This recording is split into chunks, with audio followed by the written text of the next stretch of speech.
Welcome to Lynn Cullen Live, talk radio without the static. Email your questions and comments to lynn@pghcitypaper.com. And now your host, Lynn Cullen. Hello there. Welcome to Lynn Cullen, still alive. Hanging in there. It's October 8th. Oh, God. So, the president was on Maria Bartiromo's show this morning.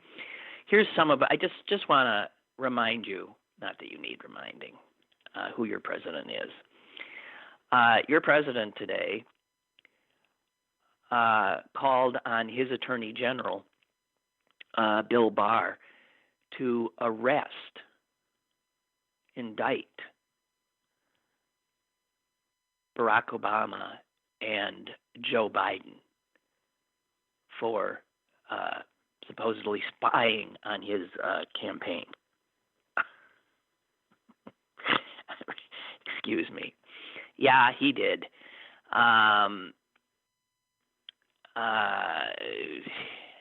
Unless Bill Barr indicts these people for the greatest political crime in history. Yep. Obama and Biden. He wants them arrested.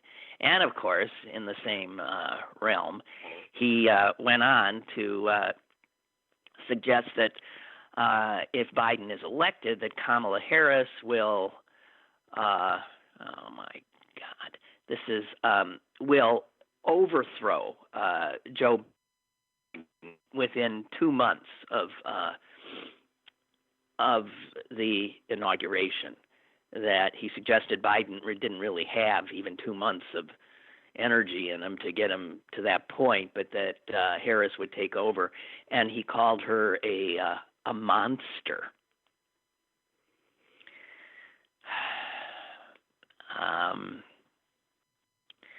What else did he say? It was a real amazing thing, but my computer, as usual, is acting up. All right, I'm going to get out of here. Yeah, tell me. My webpage is not responding. Are you kidding me? Yeah, I've noticed that. Jesus. Okay, so guys, it's hard. There are days when I can just talk about this and it's, no big deal. And then there are days, and I think today's one of them, when I just can't.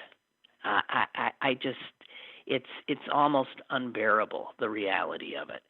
And the fact that reality is so damn difficult is just one of the reasons that so many people, and we see evidence of this, are constantly refusing to acknowledge reality and are instead choosing to live off some other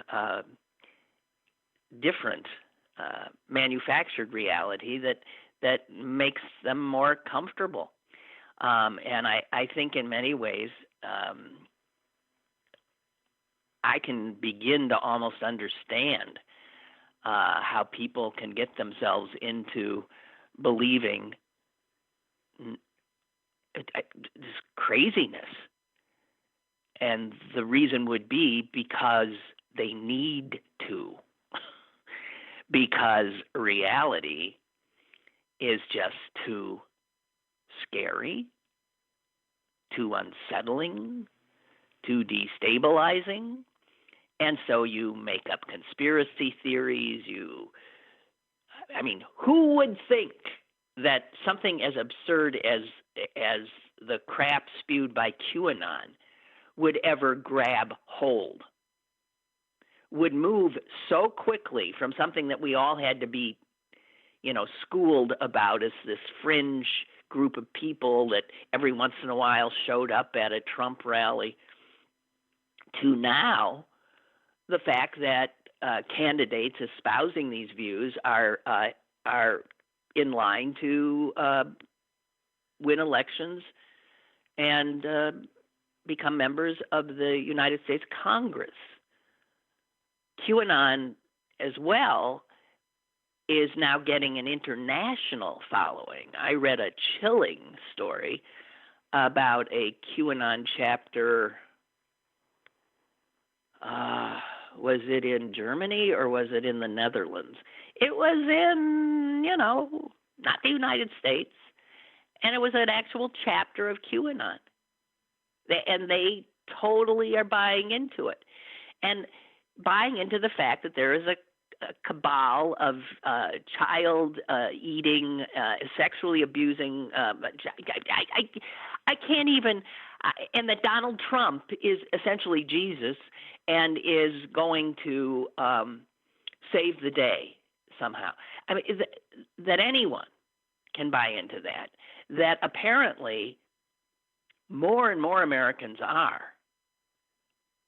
I mean, given how I feel like some mornings, like today, I do begin to see, although I think I'm incapable of that jump into total insanity. I mean, why would you think you're saving yourself to jump into having to believe something that is essentially craziness? I mean, if that's your only way to keep on keeping on, I think that's a little bit of a Pyrrhic victory, don't you, in terms of your survival, your sanity? Anyway, Trump went on to say he doesn't believe these polls that show him losing. He said, "We've never had this much support. They have a boat thing," he said. They have 5,000 boats.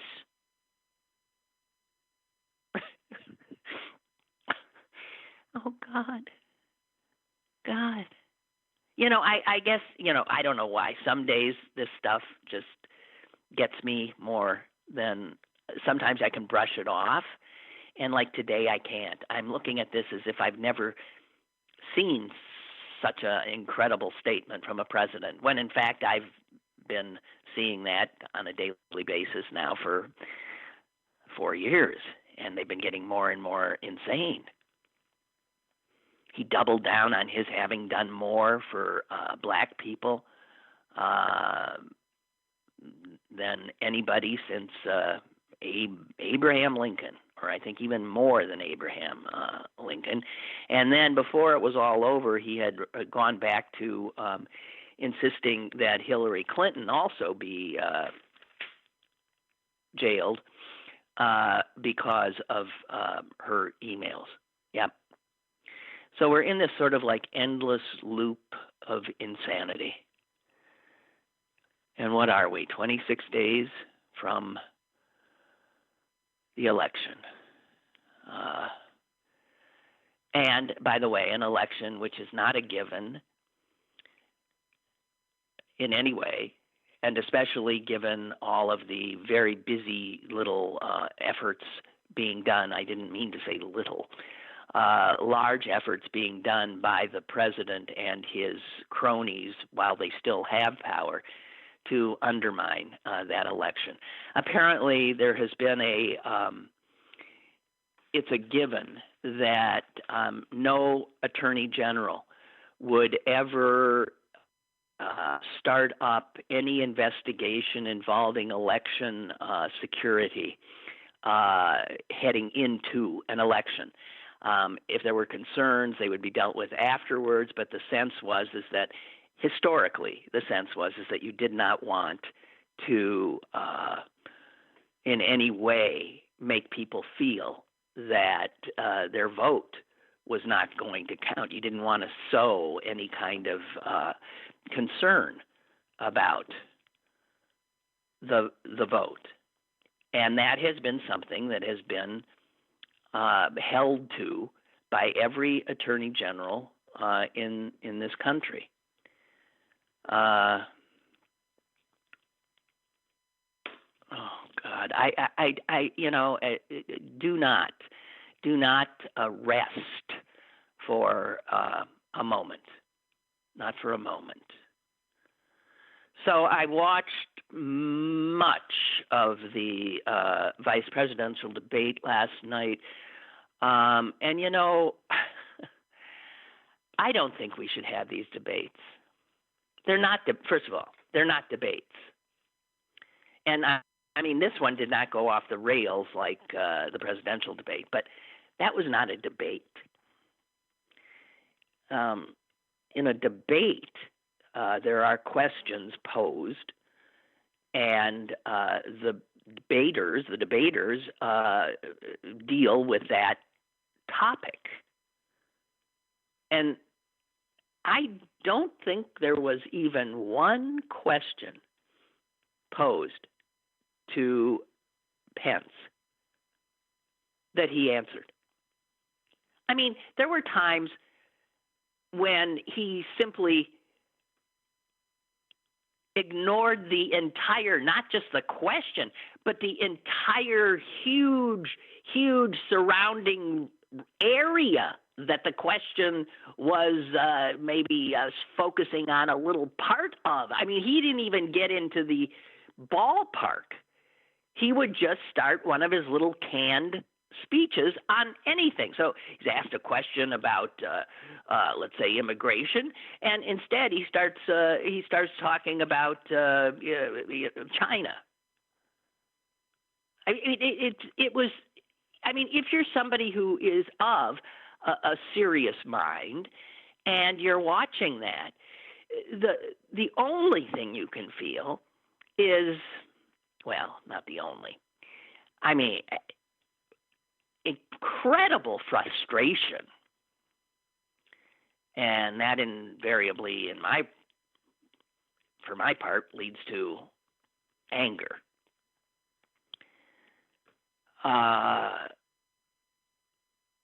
So you're asked a question, and the first thing you say is, well, first, let me say, and you're often running in a totally different direction.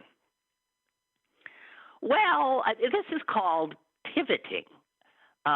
If you have ever listened carefully to any politician, they all do it. You don't get anywhere in politics if you can't pivot. If you cannot ignore the question you're being asked and dance around it and say nothing in response. And even if then prodded by what's called the follow-up question, you just blithely do it all over again. Well, what a waste of my time to have to listen to that. And he is every bit, actually, he's a better liar than Donald Trump, because there's that sort of quieter demeanor, and it's more believable, I guess, because he seems so, well, normal. And so, well, look at him. So trustworthy, so solid.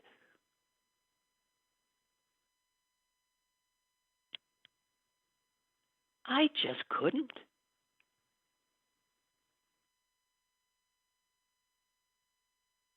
I must say that the moderator, Susan Page, had excellent questions. But so what? They weren't answered. And he refused, like Trump before him, to abide by the rules. He interrupted. He went over his time. He absolutely, I guess it's that thing that a lot of men have where they can't even hear women's voices. So when Susan Page would say, Mr. Vice President, Mr. Vice President, Mr. Pence, he didn't hear it. Women's voices, after all.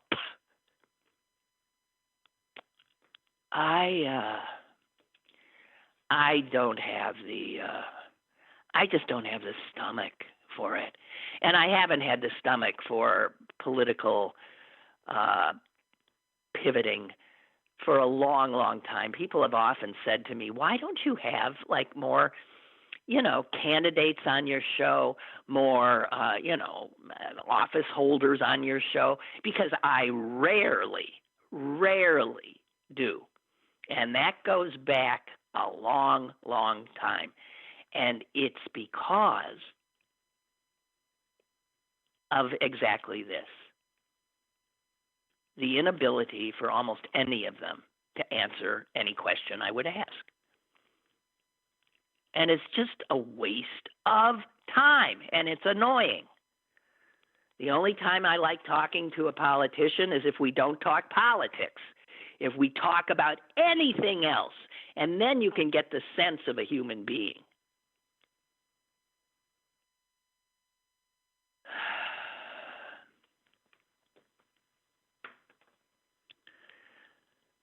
All right, so the news just keeps on coming. By the way, I got to talk about the fly. For those of you who don't know about the fly that stole the show, landing on the vice president's silver hair, all the better to see him.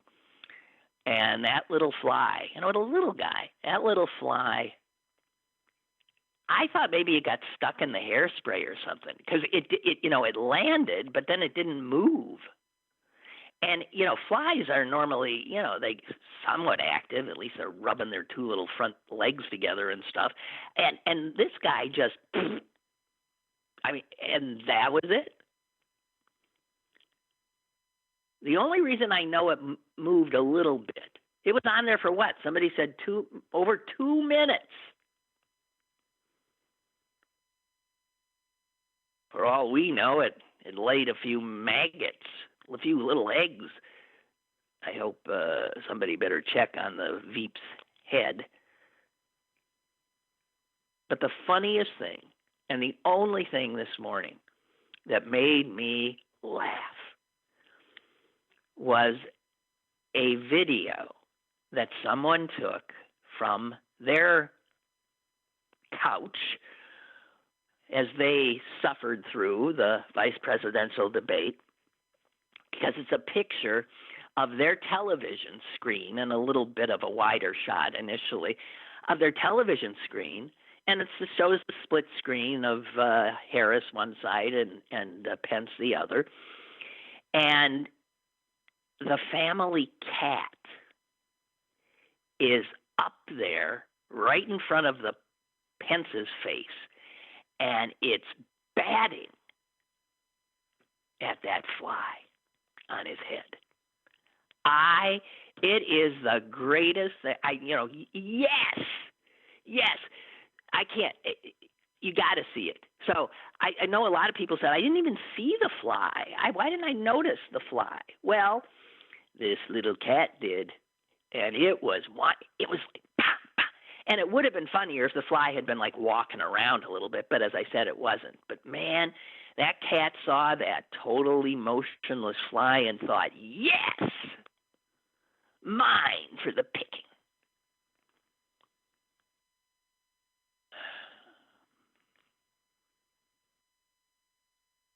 All right, so the next debate, God help us.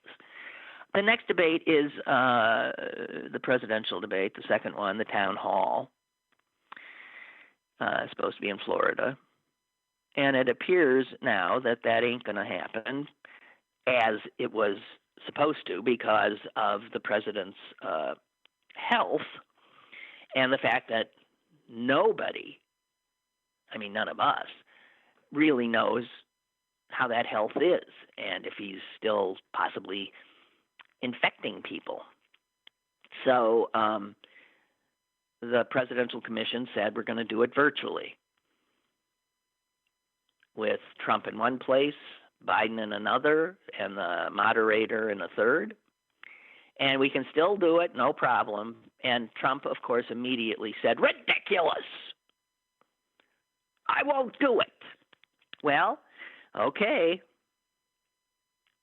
We'll see how he feels in an hour or two. I don't know. But there's no reason it should be held in less than a virtual way. Absolutely. So this is maybe Trump's way of getting out of the debate. I don't know. And you know what? I say, who cares? I am done with presidential debates. I'm done with them. They are not. They do not give the voter what the voter needs. And they're just shows. Drives me nuts.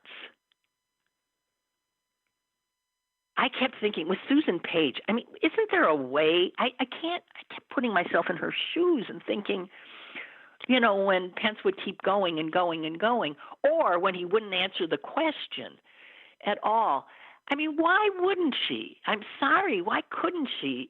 The minute he said, well, first, let me say, and then off in another direction, why couldn't she say, Mr. Pence, please, I was asking about, and then bang, ask again. And then if he starts veering away, Mr. Pence, please. Why can't they do that? Because I know why. Because then she would be said to be a biased moderator. Because she wouldn't do it as much with Kamala Harris, who every once in a while actually answered the question that was asked. But really,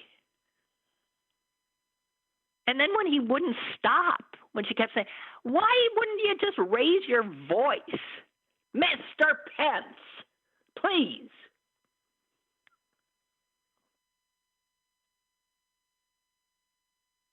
Or as Kamala Harris had to say more than once when he interrupted her, I am talking. Oh. Tom writes, someone should be keeping track of every second the debate participants go over their time, and then that time would be deducted from their closing time. If they have no time left, well, too bad. Yeah, could do that.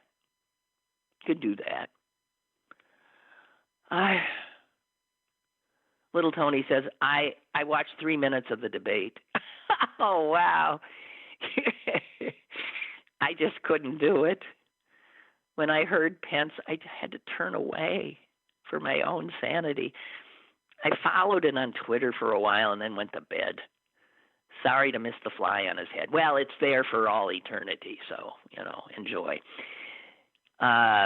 Little Tony says, to me, Pence is like an android, a robot with bad programming. Wonder what the Saturday Night Live will do with the fly bit. Well, it's made in heaven. Yeah. Yeah. It was a waste of time. Except to show that he, in many ways, is more dangerous. Because, as I said, he's not the lunatic, does not present as a lunatic. But he was there. He did not give it an opportunity to say that the results of the election would be, respected. He didn't either.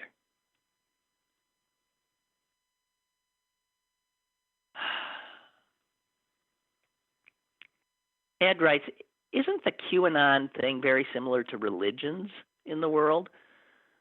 Some have a pretty crazy belief system if you stop and think critically about them, but they are followed, nevertheless. Well, absolutely. I mean, I agree with that, and I don't want to offend my religious members of the audience, but of course, that's right. That's where faith comes in. Ain't nobody going to prove any of those miracles that are cataloged in the Bible. I was looking at like Jeopardy the other night. It was the question was who was kept from killing his son, or who knows, who was saved by a lamb showing up. Instead, the answer was Abraham. When he didn't kill his son because God told him to. Now, you imagine a father kills his son. Let's say the father then gets arrested, and he says to the police and anybody who will listen, God told me to do it. What do you do with that person? You put him in a straitjacket, and you say clearly mentally ill. Maybe that gets you off the murder, but clearly mentally ill.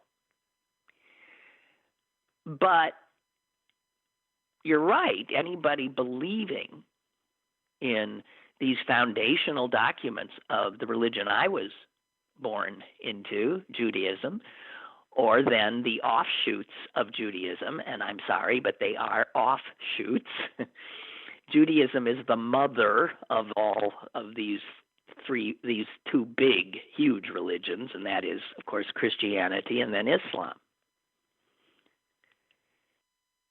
And they both add, Christianity and Islam also add, what would be considered, crazy things. It's true. But they're called instead miracles.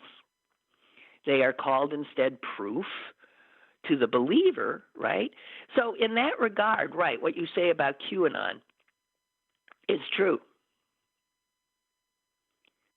Because if you stop and think about the origin stories of the Bible or the Quran, or, and it doesn't, if you're a rational person, you would say, excuse me. But see, religion and rationality, which, again, underscores what you're saying. I remember the first time, the first time you heard, like, what the, Joseph Smith and the Mormon Church, or now we're supposed to say the Church of Latter-day Saints of, I don't know, Jesus Christ and who knows where. That origin story is nuts, too. And the first time you heard it, because it was a new one to you, if you weren't born a Mormon, you said, what? And these people believe that? Yeah, of course they do. It's no nuttier than what you're believing.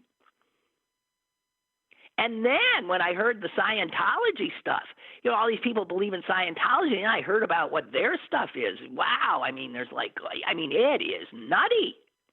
But, again,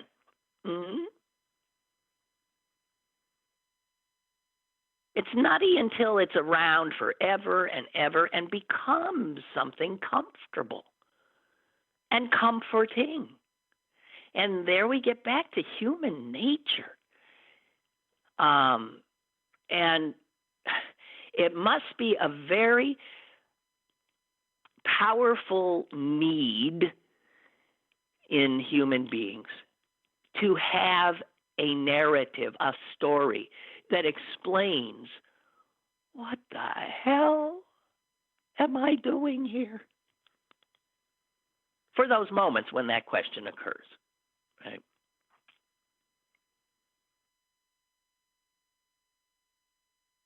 I think it's a very rare person who can comfortably live, I don't know how rare, comfortably live, with no narrative, with nothing but, well, I really don't know. Here I am. Let's make the best of it.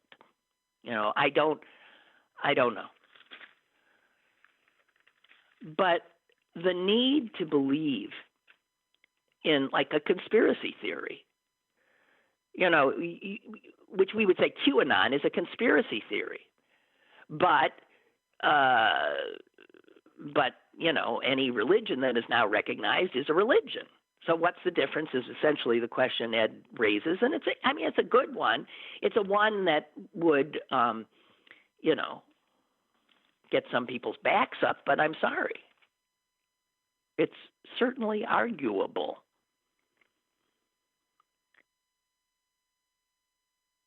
There was a piece in the science section of the New York Times last week, I think, and it was about what's going on with this need to believe the unbelievable. And estimates of how many Americans firmly believe at least, one discredited, conspiracy theory. Okay, how many Americans seriously, absolutely refuse to not believe at least one discredited conspiracy theory out there? That number is as high as 50%.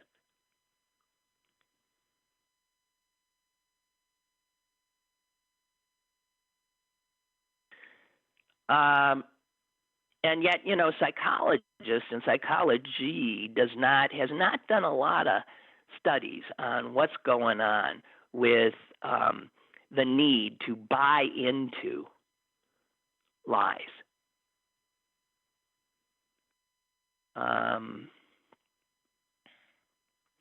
And so this article in the science section was very unsatisfying as I read it, because they don't know that this is not a lot has been done, and the obvious. They say for people who buy into something that is demonstrably untrue, there is a need to have this sense of control that a narrative, that a story brings, to make some sense of a senseless world. And so people glom onto these things. And in times of upheaval, that need becomes so much greater. In times of upheaval, I must say my people, Jews, at least Jews who are paying attention, get very nervous, because that's when the old, long, the absolute, go back to the greatest conspiracy theory of all time and jump on that, and that's the Jews controlling the world. That starts coming back big time, and it is. One group of researchers found that there are personality profiles or traits among people who tend to buy into conspiracy theories, and one is somebody who is impulsive and not comfortable admitting they're wrong. So they hear something that makes, that's interesting, and then bang, they grab onto it, and because they can never be wrong, hold on to it. Obviously, at some point, though, the person walking around thinking they're Jesus, some of these things can then go into psychosis, personality disorder. And right now, unfortunately, we are in a perfect storm in terms of the atmosphere that breeds more and more of this needing to believe anything that makes some semblance of sense out of all of this.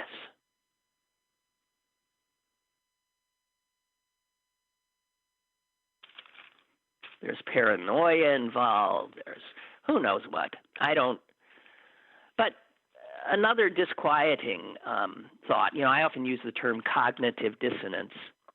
And man, is that a term that is eminently usable these days.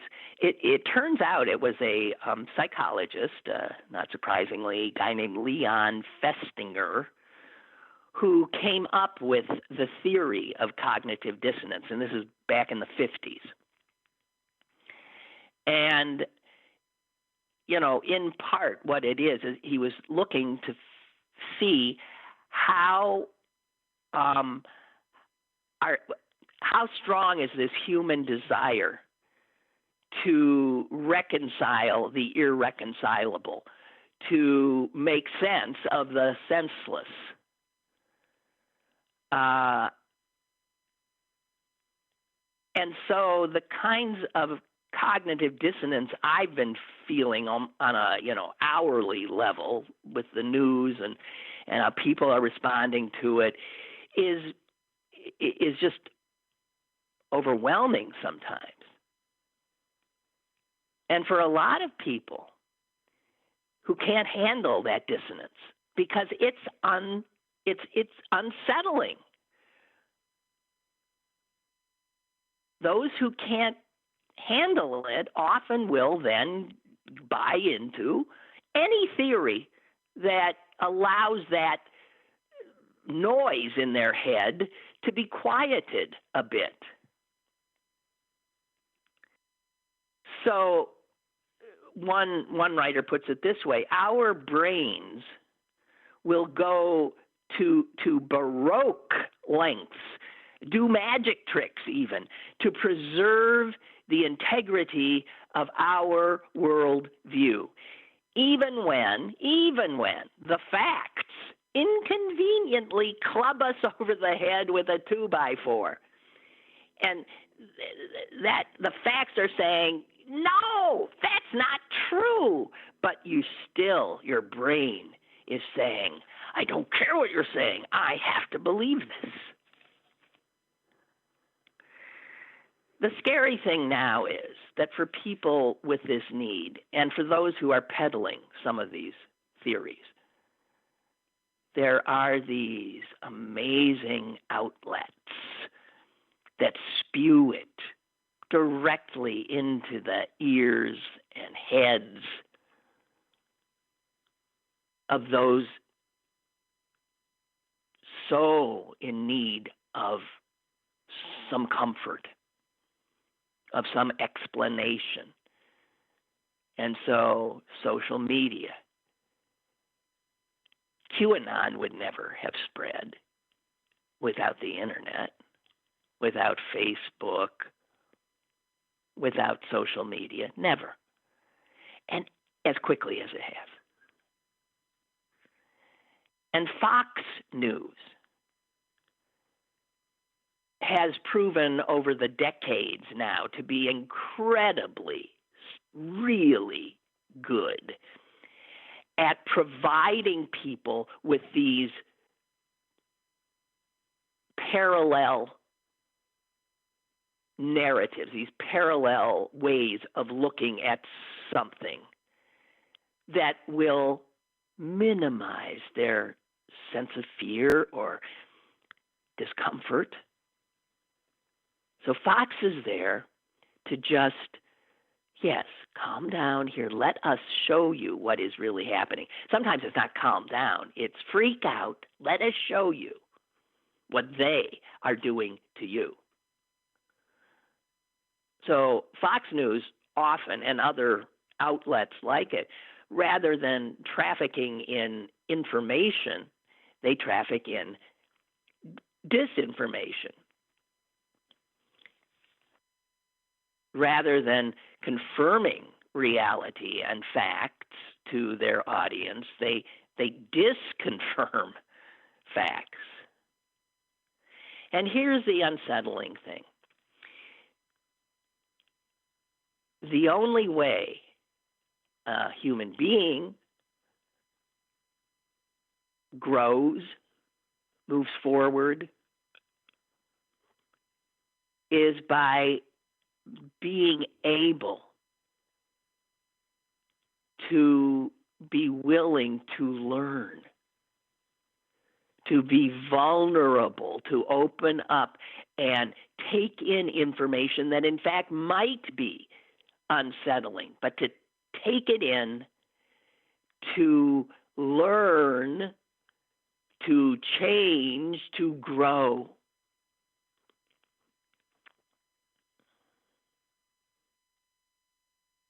And we have such evidence these days of so many people who are unwilling,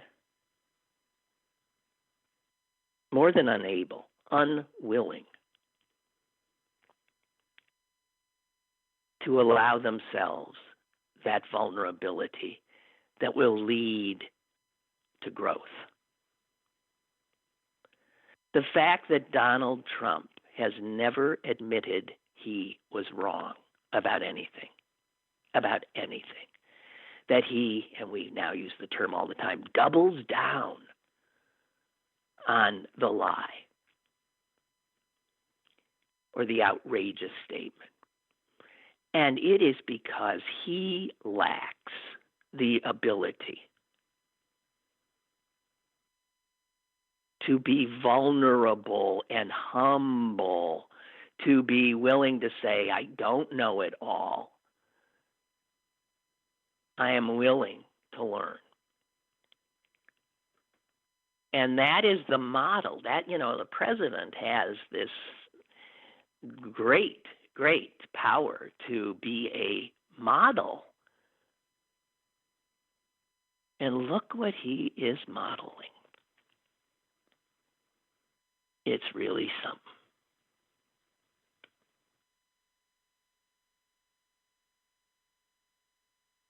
Oh, good. Ed tells me the Lincoln Project is what? They're already talking about the fly. Oh, boy, I bet they'll have something wondrous out about it. That'll be good. We all need a laugh. By the way, the Journal of the American Medical Association, JAMA,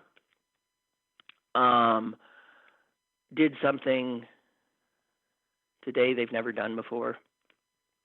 And when I say never done, I'm talking about they have never done it since 1812. Yeah, 1812. The Journal of the American Medical Association was there. That's 208 years. And now it has done this thing that it never felt the need to do in 208 years. And I'm sure you can guess. Yeah, it published their endorsement of Joe Biden for president.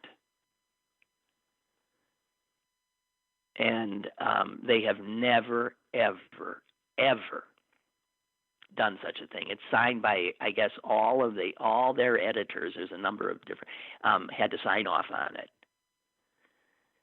And part of their editorial in which they do it says the magnitude of the failure of the Trump administration is astonishing. Our current leaders have undercut trust in science and in government, causing damage that will certainly outlast them. Instead of relying on expertise, this administration has turned to uninformed opinion leaders and charlatans who obscure the truth and facilitate the promulgation of outright lies. I'll tell you, for a publication that has never done a editorial endorsement in its 208-year history, it's a pretty hard-hitting one. And it turns out that Scientific American also published an endorsement for the first time in its history as well. It's just that its history doesn't go back that far. Although pretty far. 175 years. 175 years they never did, and they did. And wow. So it's just another indication of how extraordinary, how important this election is.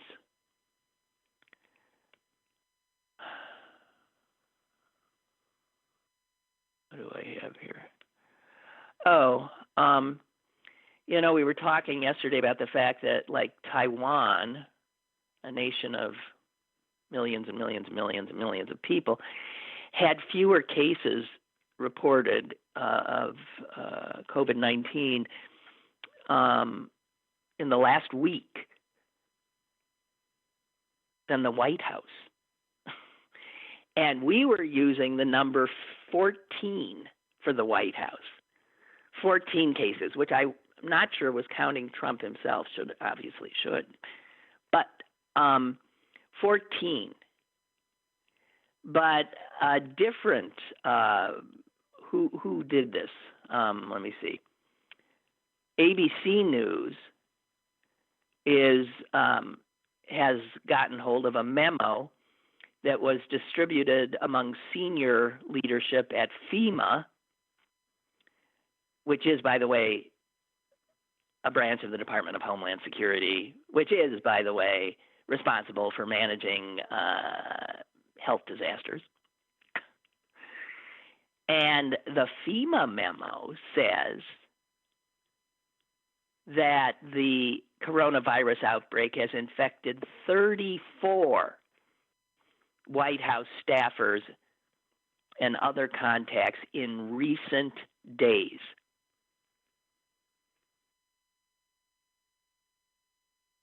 Two of the most senior aides to the president, Hope Hicks, Stephen Miller. And it also suggests that it's unclear where these other numbers are coming from, but one would think that they would have the numbers. So they're saying 34. Incredible. Okay. And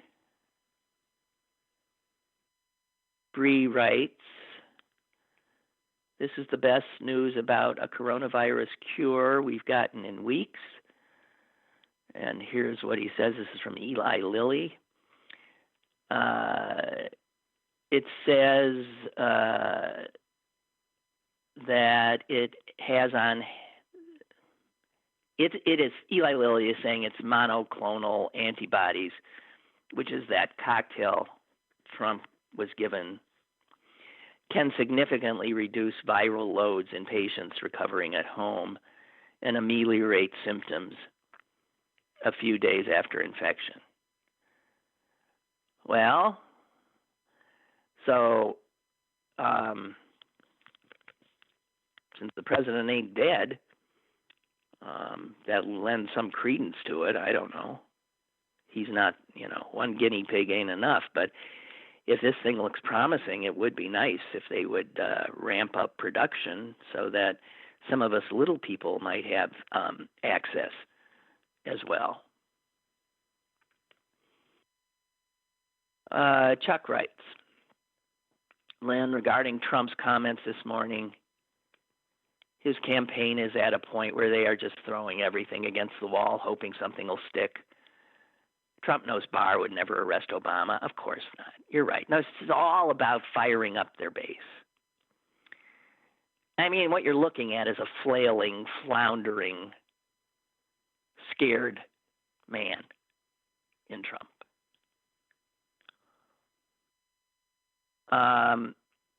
Chuck also writes that factcheck.org, you can go there, factcheck.org, has a wonderful detailed summary of the debate last night, and honestly, they found almost as many issues with Harris's comments as they did with Pence's.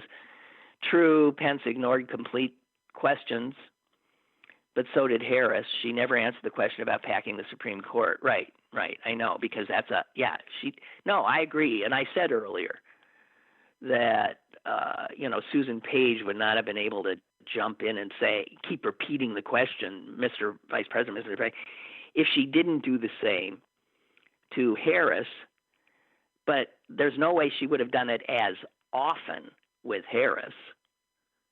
So she still would have been charged with bias. But jumping in and getting, when a candidate does not respond to a question, is a fool's errand because that's what they do.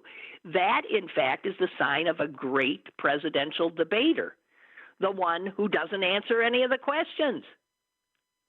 spews the most lies and comes off looking fine for those who don't know.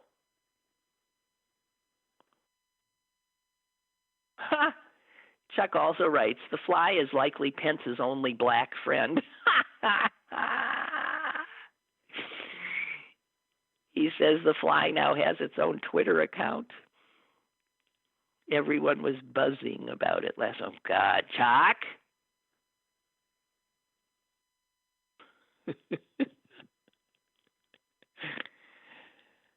All right. Father Joseph, I thought I might get a rise out of you. Not that I was trying to. And I swear, I'm going to read this. Watch this. I am going to read this without any interruption, right straight through. I promise. If I do it, it'll be a first, but I'm going to do it. Lynn, I think we can all learn something from people of faith, albeit some good lessons as well as some bad ones. Here are some good ones. When faith is completely replaced by creed, worship by discipline, love by habit, when the crisis of today is ignored because of the splendors of the past, when faith becomes an heirloom rather than a living fountain, when religion speaks only in the name of authority rather than with the voice of compassion, its message becomes meaningless. Oh, that's some powerful stuff. And that was the words of Abraham Joshua Heschel. Here's another. For many of us, the march from Selma to Montgomery was about protest and prayer. Legs are not lips, and walking is not kneeling. And yet our legs uttered songs. Even without words, our march was worship. I felt my legs were praying. Oh my God, how wonderful. I know I've interrupted, but oh, how wonderful. And that too, Abraham Joshua Heschel, a brilliant and obviously eloquent rabbi. And here's another. If I sit next to a madman as he drives a car into a group of innocent bystanders, I can't, as a Christian, simply wait for the catastrophe, then comfort the wounded and bury the dead. I must try to wrestle the steering wheel out of the hands of the driver. Yes, those are the powerful words of Dietrich Bonhoeffer, who was also more famous for his First They Came For, right? Yeah. And then Father Joseph's words. I came to the conclusion long ago that all religions were true, and that also that all had some error in them.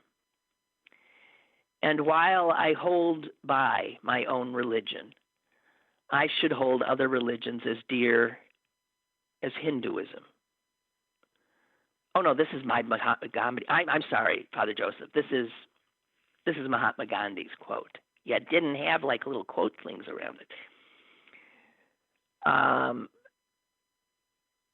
So we can only pray if we were Hindus, not that a Christian should become a Hindu, but our innermost prayer should be that a Hindu should become a better Hindu, a Muslim, a better Muslim, and a Christian, a better Christian. Yeah.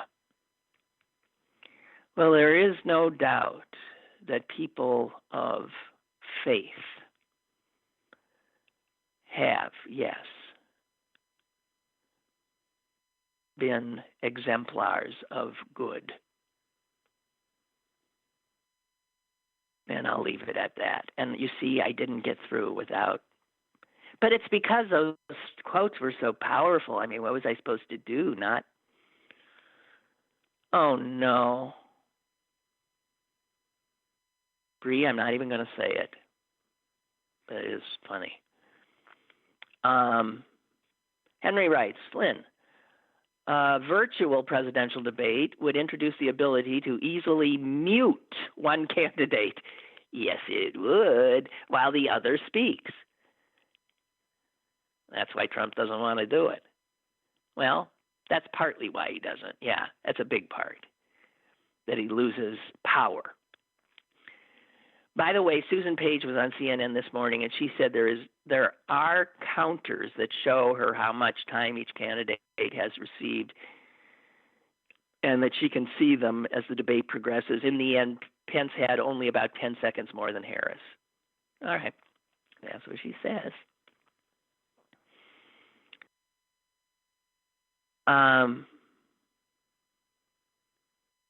Roger writes, oh, there's an attachment here. I might.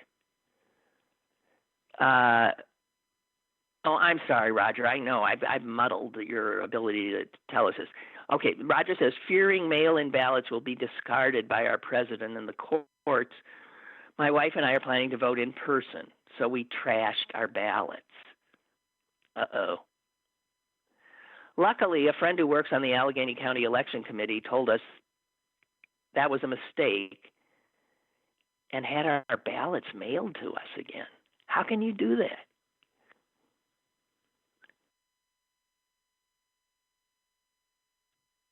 Well, we know now, and you're not alone. A lot of people have done this. If you show up, they'll have on record that you have received a ballot, and if you can't give them your ballot to destroy, then you can only vote provisionally, right? Do I have that right now? Jeez.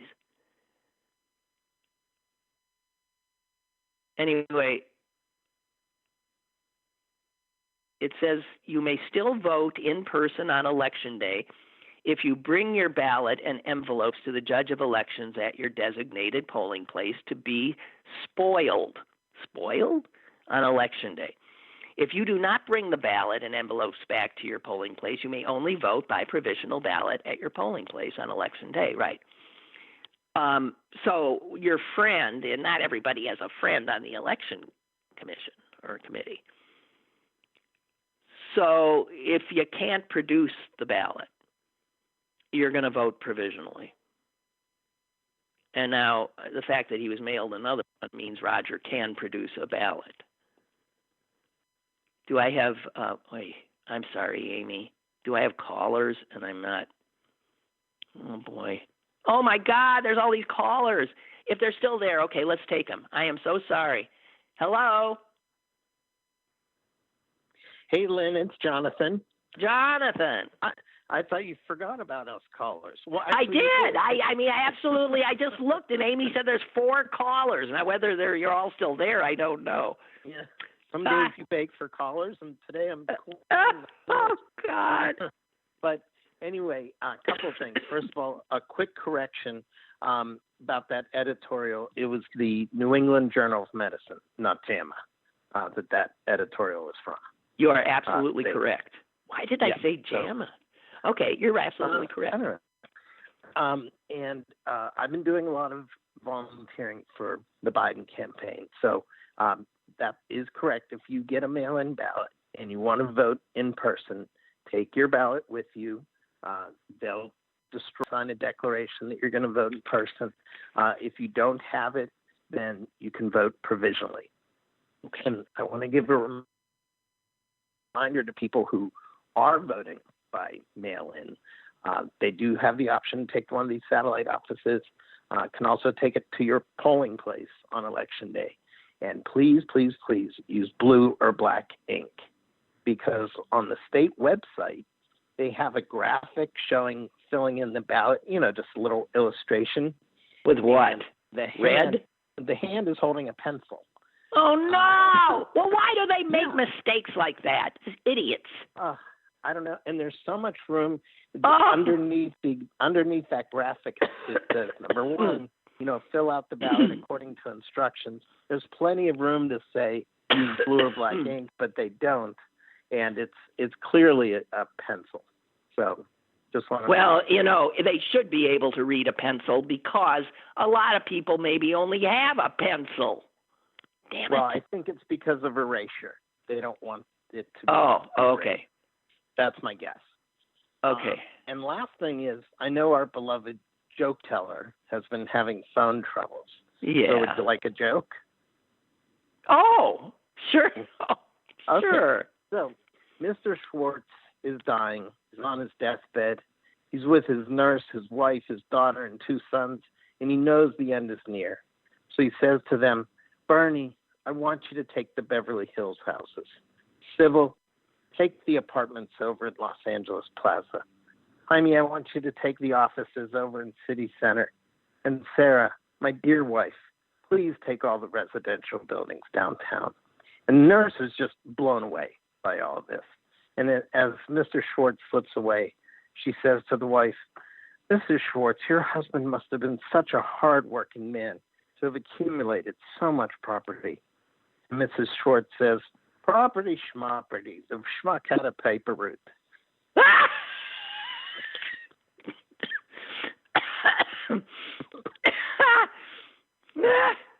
Okay. So I like it. Have Thank a wonderful you. weekend, Lynn. You too. Love you. You too. Okay. Bye. Bye-bye. Don't make me laugh. I get all it's a paper route.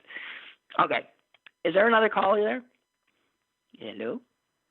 Good morning, Lynn. It's Ella from Penn Hills. Hi, Ella. I'd like to tell you, hi, Lynn. First, I'd like to tell you the 6th word I made up. It's free entertainment from our Creator daily. And also, I'd like to mention. That's nice. That's nice. I made that up all by myself. Well, that's really nice. Thank you. Now, I saw the soundbite with Senator Feinstein when she says the dogma is still in you. Yeah. And I left the church 15 plus years ago, and the dogma is still in me. So I was praying, like, how do you get rid of the dogma? And it's like you have to replace it, and that's the answer I received. And I studied the Constitution a little bit, and I found that it says Article 1, Section 6. I'm not going to read the whole thing, but it says, for any speech or debate in either house, they shall not be questioned in any other place. Now, Vice President Pence asked that question to Senator Harris last night regarding that. And I think he's stepping on some toes. I don't think if he wants clarification, I would imagine he would go to the courts. Okay. Well, boy, Ella, you're paying attention. I just want to, for those who don't know what Ella's 6-word thing was about, we were talking about how would you sum up our life right now in just 6 words, and say yours again because it's really very nice. Oh, thank you. Free entertainment from our Creator daily. Uh-oh. Is that 6? Yeah. Okay. No, I think that's 7. No, it's not. Okay. Free entertainment from our Creator daily. You are correct. That's 6. How silly of me to have You're not common. I don't know if a comma has to go in there. But one other. No, but thank you, and you're so right. Yes, look at the joys of nature. Hey, thank you, dear. Appreciate it. May I say one more thing? Well, if it's really fast. It's real fast. Marlon Brando said, a person would rather get their daughter raped than to lose their faith or religion. Who would rather have their daughters raped? Marlon Brando said. No. Marlon Brando said what? He said, there's a quote that people would rather have their daughters raped than give up their religion. Oh, God, that's brutal. I wish you hadn't said that. But there are people like that. Okay, shalom. Not many. Shalom. Bye. Shalom. Goodbye. Jeez. I think that's it, right? All the other callers said, to hell with you, Cullen. I'm out of here, right? They did. No, I got one. No. My damn... Hello? Yes. Hey, Lynn. Hey. Yes, good morning, Lynn. Yes, Hey, yes. Lynn. Yeah. Real quickly, it's kind of crazy. You're talking about religion. I'll talk about real quickly and positively. You mentioned Mahatma Gandhi about religion in one of the quotes you'd mentioned. He's a Hindu. I'm really getting into the Hindu faith myself.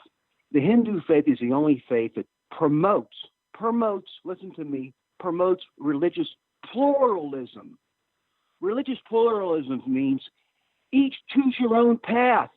You're Jewish, choose the Jewish path. If you're Christian, choose the Jewish path. If you're Hindu, choose the Hindu path. Leave everybody be. Accept and enjoy the people celebrate their own religions. Don't denigrate them. I'm with that. Thank you. Not denigrate. Appreciate and respect it and savor it. Savor it.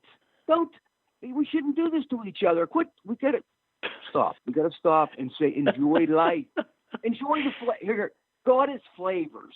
Think of it as God is ice cream. You like chocolate, I like vanilla. Well, we all like ice cream. So shut the hell up. Enjoy it. And be quiet. I love it. That's my thing for the day. I love it. Thank you. All right. Thank you. Thanks, man. Bye now. Okay, bye. Oh, dear. Okay, I think that's it. And I'm sorry. I'm going to have to stick a little sticky thing on my computer here that says check phone for I'm probably driving Amy nuts too. I'm sorry. Sorry about leaving callers hanging. It's just something I've started doing. I don't know why. Okay. Thank you all. I'll talk to you again on Monday, assuming we're all still here in one aspect or another. And hang in there, okay? Be smart. Be well.